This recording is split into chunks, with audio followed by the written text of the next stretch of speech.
going to be a hard one.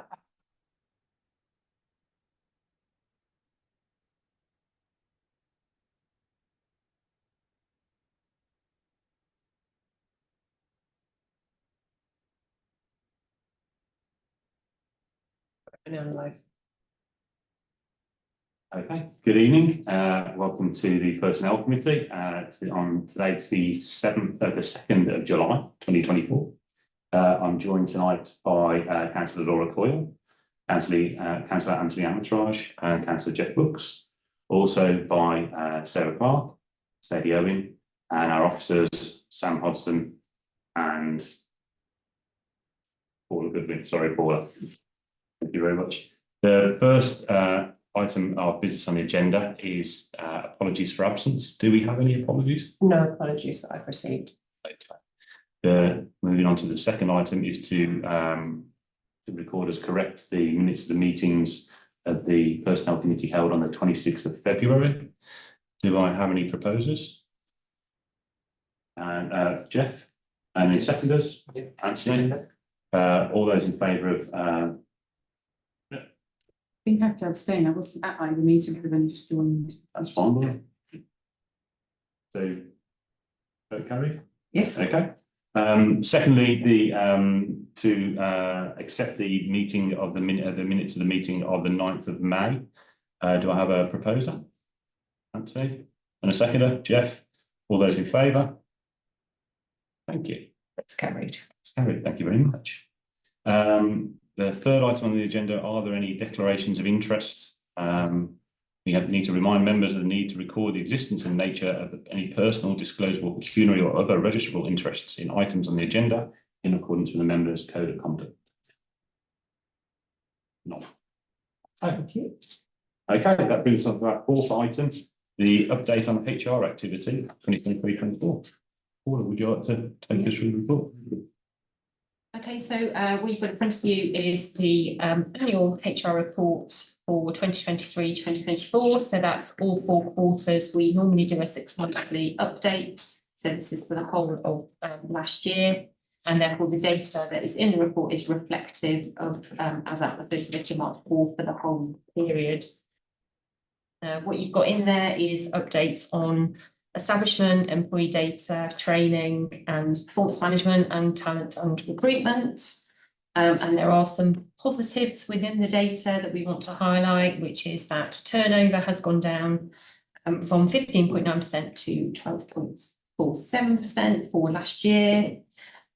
Recruitment, some positives in around recruitment activity. So an increase in our permanent social worker, filling those vacancies through more direct recruitment and less adverts but more candidates. So we're advertising less and getting more candidates and filling those vacancies that we've got. We took on agency in HR from the 1st of April this year, but previously we have transferred over 33 agency staff to permanent posts, making a saving last year of 559,000 and also reducing agency spend by 2.5 million. So lots of positives in terms of that. Casework also reducing, so casework incorporates sickness absence, grievances, disciplinaries, capabilities. So our casework overall has gone down over the last 12 months. There is more formal cases than there are informal cases. There is a slight increase in sickness absence from 9.9 days per employee to 10.69 days per employee. And that's mostly seen in our long-term sickness absence rather than a short-term sickness absence where that has decreased in the past 12 months. So that's what I'm going to talk about in terms of the overview and then just ask members whether they have any questions on the paper. Are there any questions? Jeff? Not such questions, but some observations and comments if I may. Very well done on the recruitment profile. Getting more candidates with less advertising. I emphasise that. You did say that, but I'll say it again because it's healthy. I don't see a move really in the employment outlook that has made that happen. I think that's got more to do with us being better at promoting our vacancies. I think we'll get better and better and better because we will choose a different way of advertising from September, won't we? when Jobs Go Public's contract comes to an end.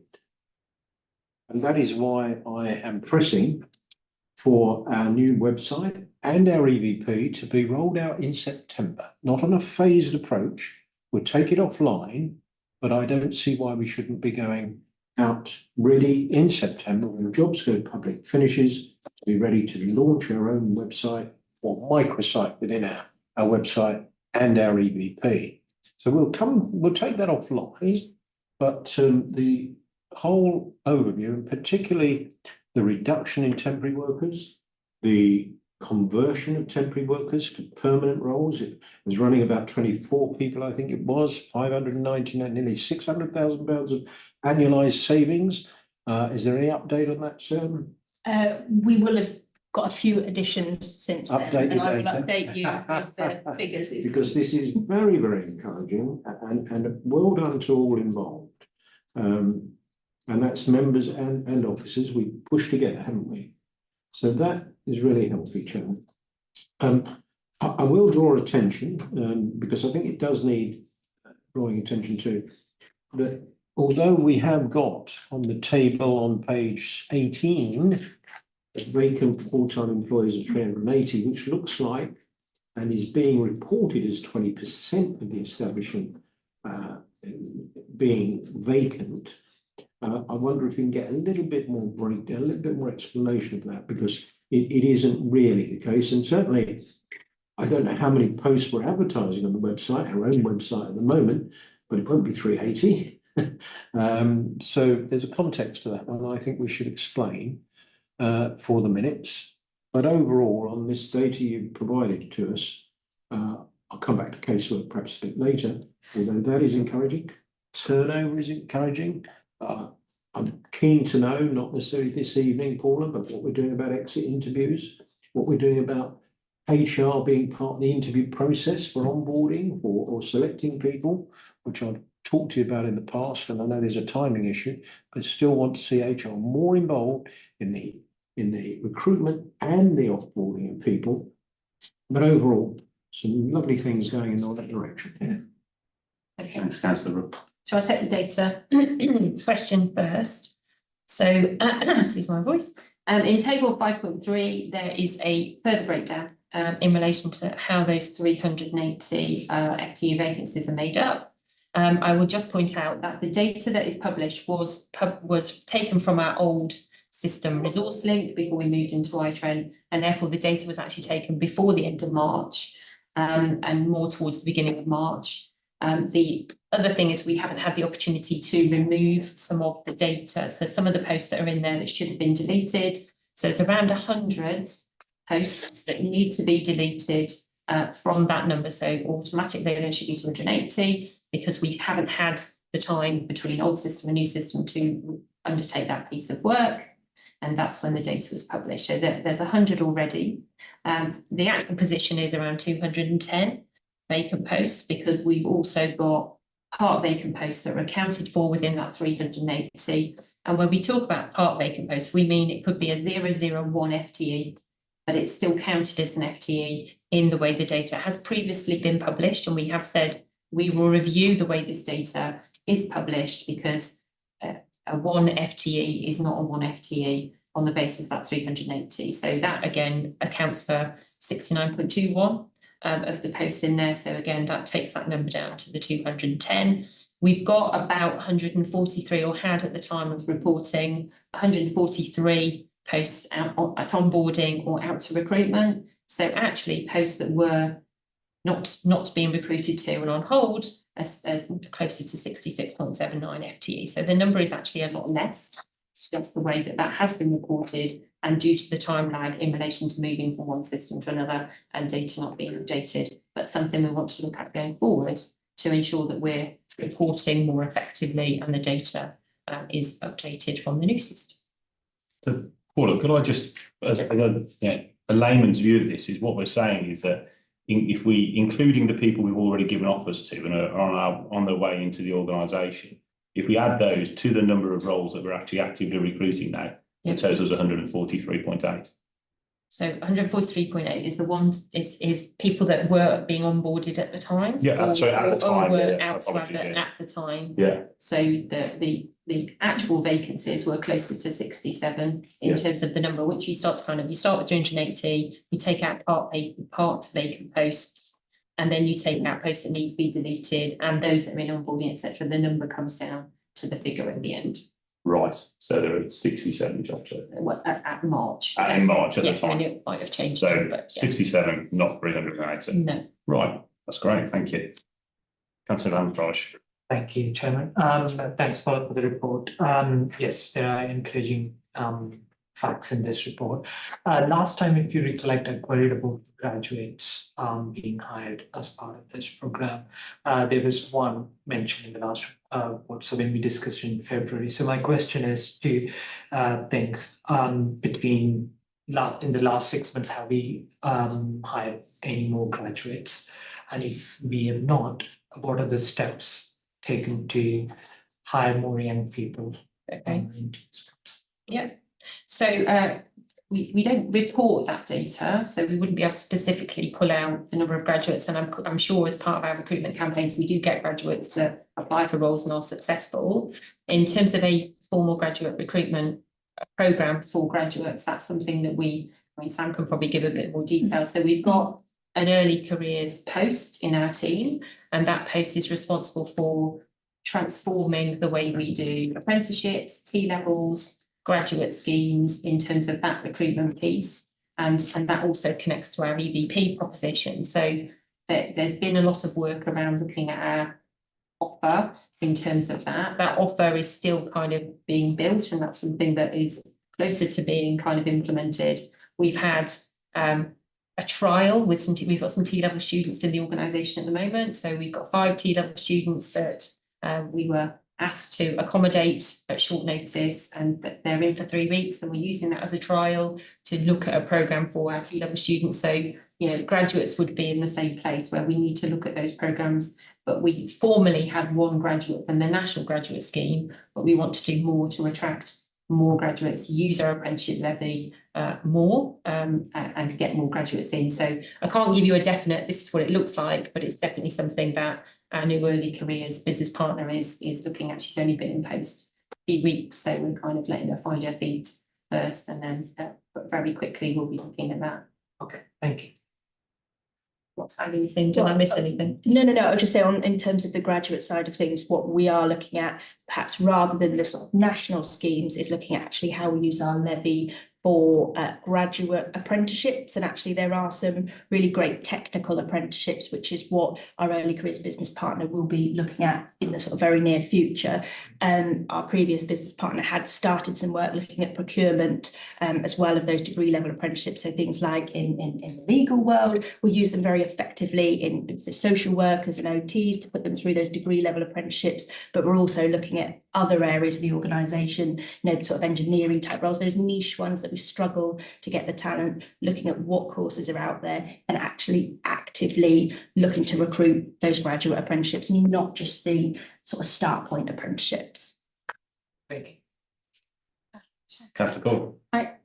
I'm sorry, I feel better at my very first meeting to home on one of the areas that I think you've identified as needing improvement, but it is on this sickness absence side of things, which seems, and it's not a big increase, but it's obviously one of the areas where we're not going in the right direction. And I think at the end of the report it says that needs to be a focus. And I wondered whether there's a strategy already in place for that, or what you're going to be doing in order to try and bring it down. We're going to be doing, sorry. So probably what isn't clear in the report is that we do have a wellbeing function. So actually we have a wellbeing business partner who the role is now being made permanent, and she has been doing a lot around wellbeing principles and talking to managers, educating managers on wellbeing. We have an intranet website that's got lots of signposting and information. We have mental health first aiders across the organisation and a really good representation of mental health first aiders.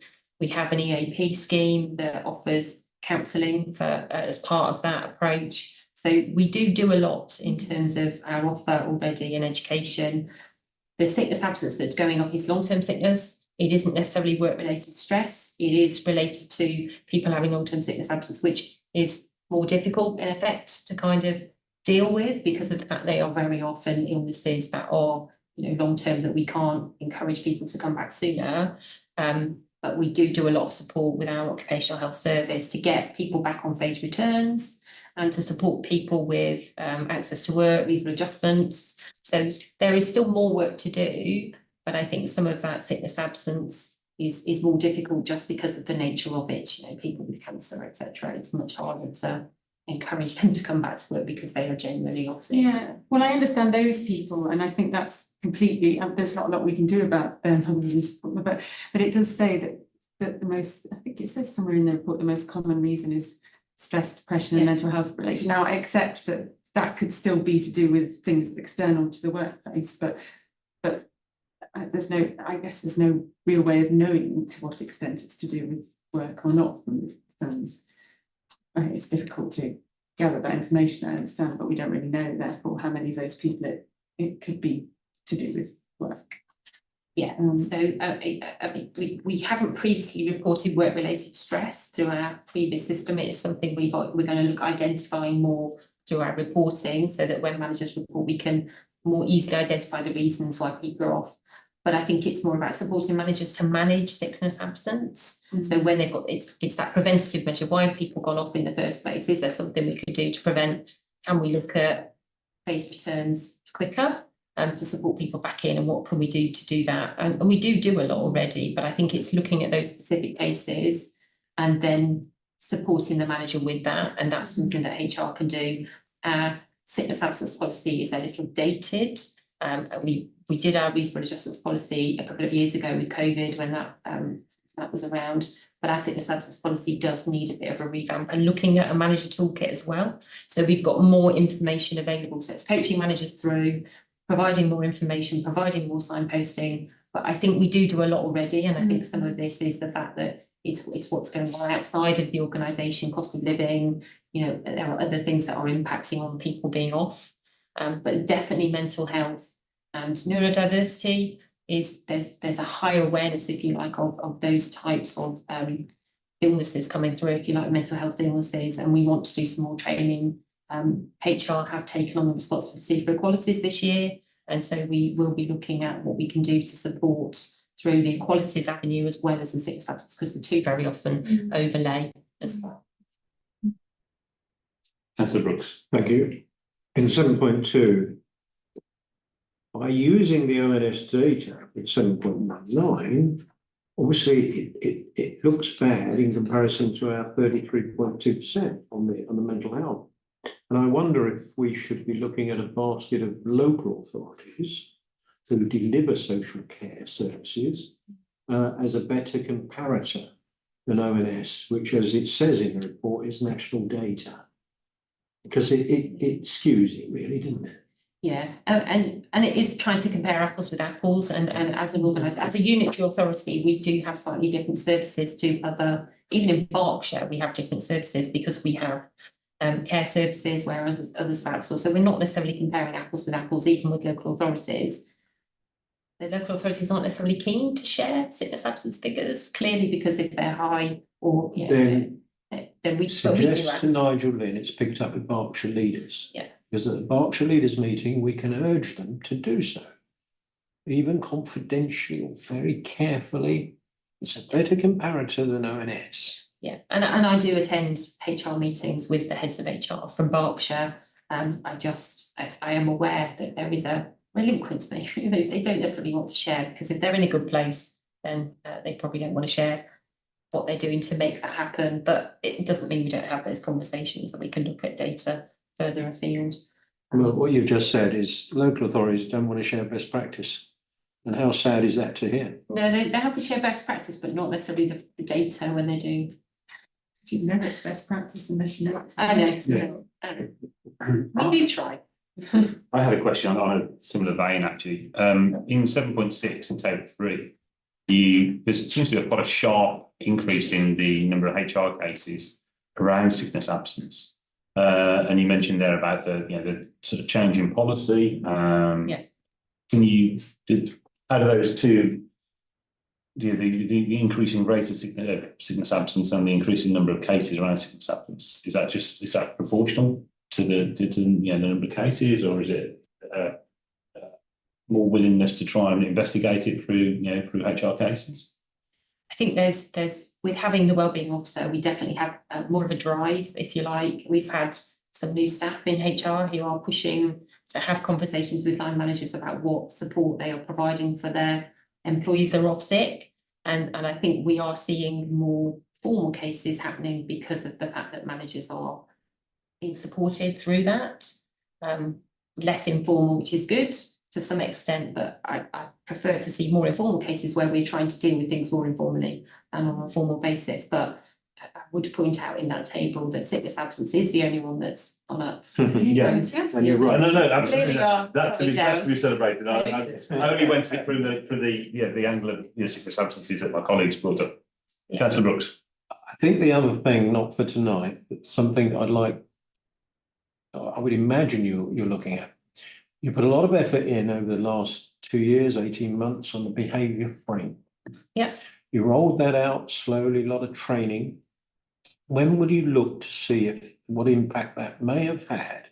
Might we get that by January at the next personnel meeting? Because we put a lot of effort in, Yeah. and if it doesn't move the dial, we need to know there's a return on that effort.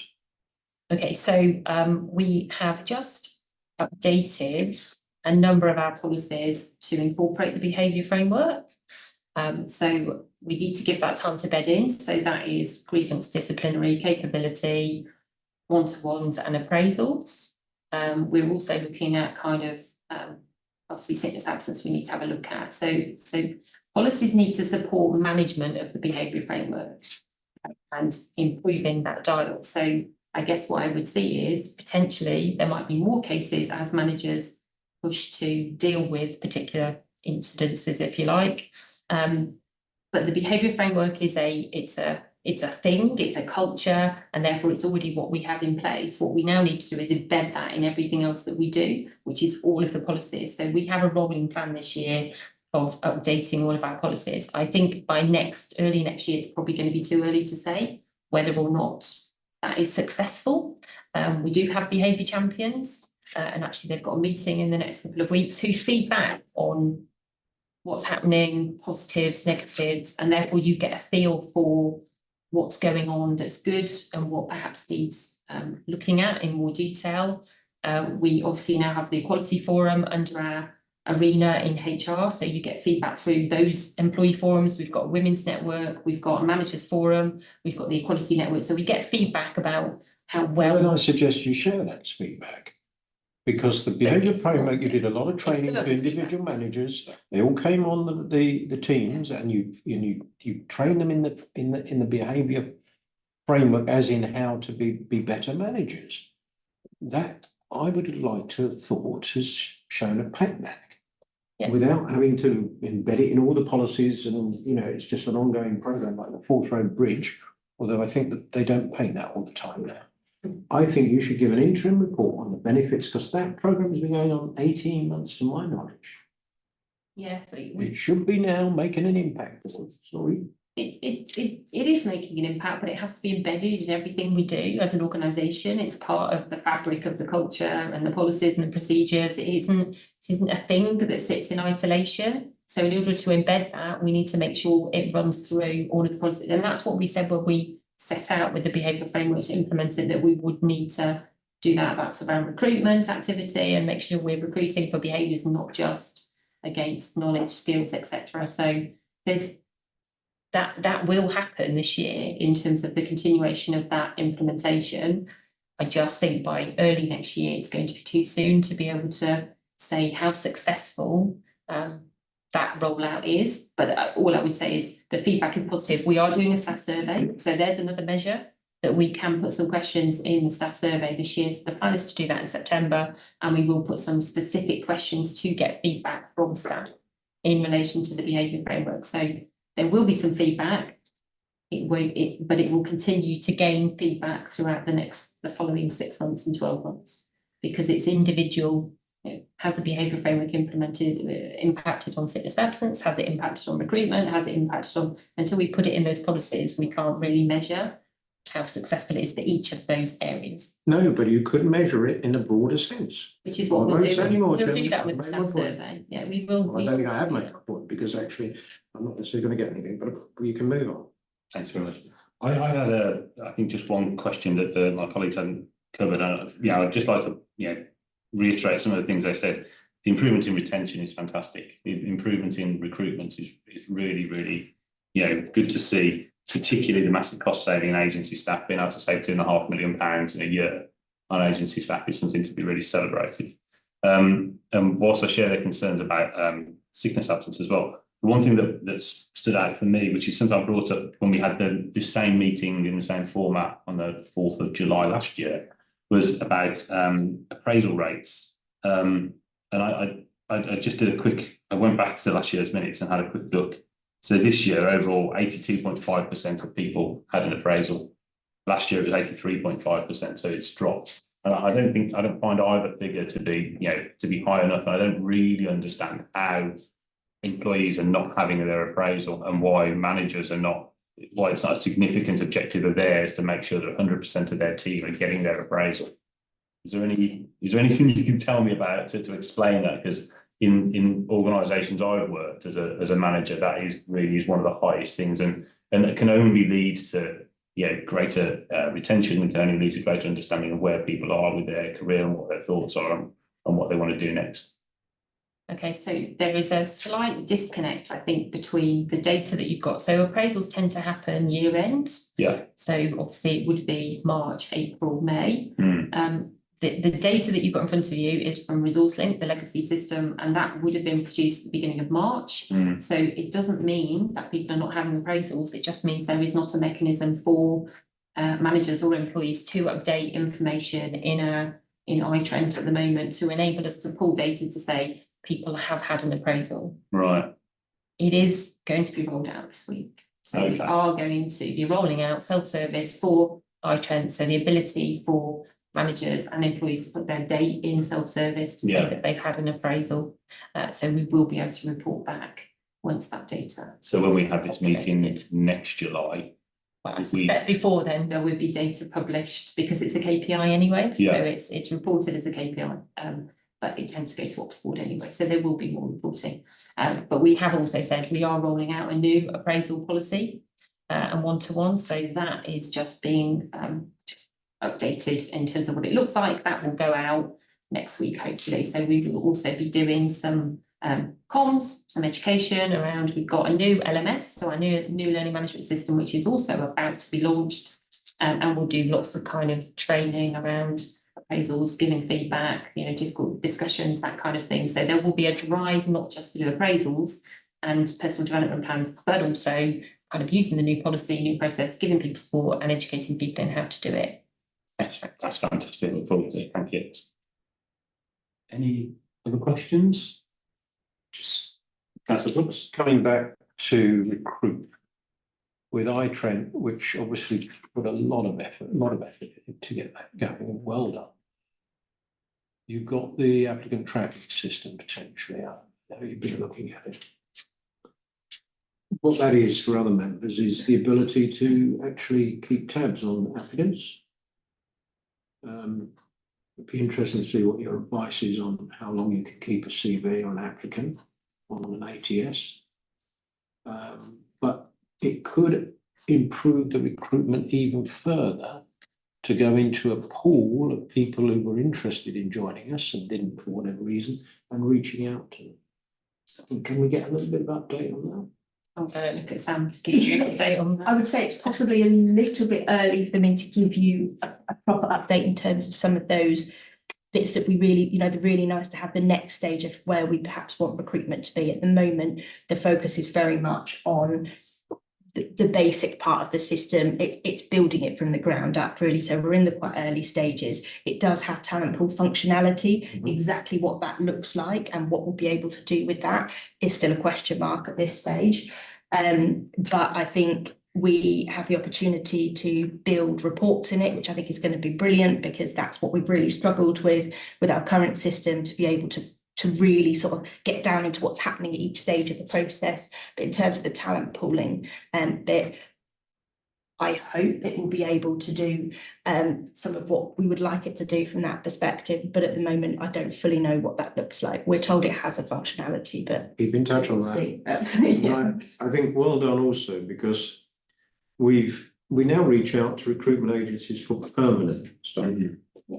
And we hadn't done that, feeling that was a saving because they'll charge you a fee. But actually, if that's replacing a temporary worker, you're getting a good return on that effort. And of course, you're then swimming in a bigger pool, because those agencies are trawling and gathering those people into their databases. And I think that's working quite well as well. And we've now given that contract to Commensurate to work with a whole range of recruitment agencies. And I think that's working well. And some of those agencies, Chairman, of course, are specialists in planning, in care, in all sorts of things. They can say, look, I'm a specialist in that discipline. So I think, you know, there's a lot more to be gained from that over time. I think there is, and I think we're in the early stage of getting that set up through Commensurate. There's sort of various elements that we need to get in place before we can fully roll that out. But we sort of, as you say, almost piloted it with individual agreements with agencies, which has been massively beneficial. Just this week, they've supported us, quite a technical agency, to fill a role that was vacant since November, which we just, you know, it's been out, we've done everything, we've, you know, put it on LinkedIn, we've done everything that we possibly can do. And we've just not found the right person. But actually, we've been working with an agency for around 4 weeks, and they've now found somebody, and we're in the onboarding process. So it has been really, really beneficial, particularly in those niche, hard to fill areas. Is there any other questions? Generally good. Well done. Yeah. It's really good. Yeah. Excellent. Yeah. Thank you very much, Paula. Thanks, Sam. Really appreciate it. So the next item on the agenda is no agenda item for any other business. So I will just call if there's any. Is there any other business from my colleagues? No, in which case the date of the next meeting of the Personnel Committee is the 14th of January next year, remarkably. So with that, I'd like to call the meeting to an end, and thank everybody very much for